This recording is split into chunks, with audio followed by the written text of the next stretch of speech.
Prince and quotes. If you don't own your masters, your master owns you. Prince Rogers Nelson was one of the most talented, important musical artists of the last 50 years.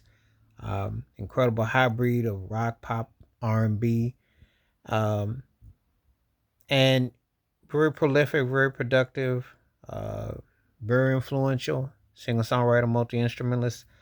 Live performance probably where I would probably say that he even probably even thrived even more because the records, which were great early on, and you could depend on how you looked at it, but as a live performer, that's where you really got the totality of him. He was quite something else.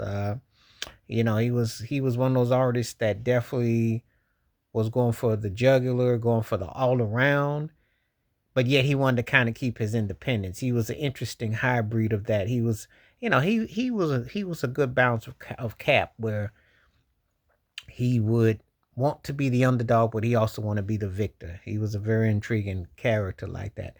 But when he got into it with Warner Brothers and when he got into it with the industry, he'd always had issues with the industry. People just didn't really know how much he had to fight. You know, see, it's not just how talented you are, it's the surface stuff looks one way. But we go back to when, he fought for his imagery, he fought for where he wanted his music to be. He didn't want to be pigeonholed. He didn't want to just be seen as an R&B artist, black artist, where you just throw him right here and not get a chance to spread your wings as an artist. He didn't want to be lumped in that he couldn't do this and do that. Everything with him was a fight to prove that he had his worth. We can go back to the Dirty Mind album when he wanted that album cover with the way he wanted the things. We can go back to what Controversy when he fought. Let's Work was originally Let's Rock. They wouldn't let him use that.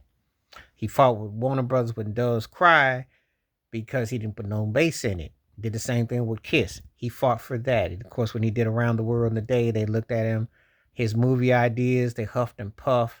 He was always constantly fighting the system. Even that Cherry Moon premiere party in Cheyenne, Wyoming with MTV, that wasn't him, but he had to do what he had to do. He had to toe the line. He had to do different things. There were some things that he brought himself, like the Black Album, which he destroyed. Some things he didn't. Point of the matter is, he was very profitable for the company, but they still didn't really, they didn't really value him. He had his people that support him, but they didn't value him in the sense that he was still an artist. And artists aren't going to get what they put, despite about what is said. You don't own anything, and they own your name, they own your rights. They invest tons of millions of dollars in you. So it's a business, it's commerce. What we gonna do?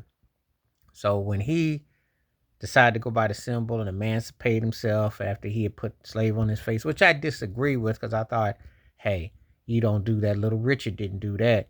And Little Richard went through way worse than you did, and others did too. But the payments and how they treated you, if you got paid. However, he wasn't lying about the industry being a plantation, and he was absolutely right.